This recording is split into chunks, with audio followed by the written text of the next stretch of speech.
Minecraft Herobrine filmi birinci bölüm başlıyor. Çıt çıt çıt çıt çıt.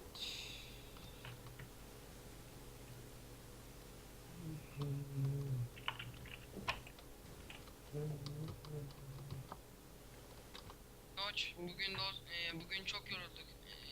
Yarın madene devam ederiz dostum. İyi geceler dostum. İyi geceler. Sabah olur.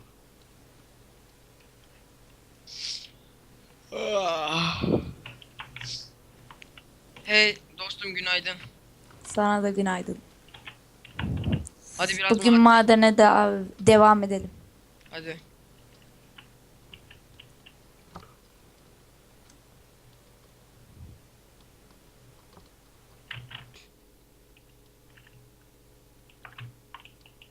Dün geceden beri burayı bayağı bir lav sarmış. Evet.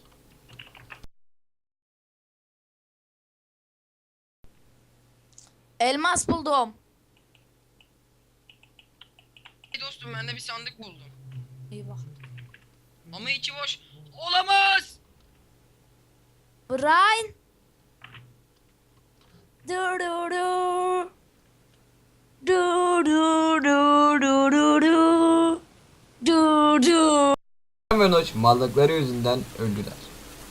Bir gün yağmur yağarken Herobrine'in mezarına şimşek çaktı. Herobrine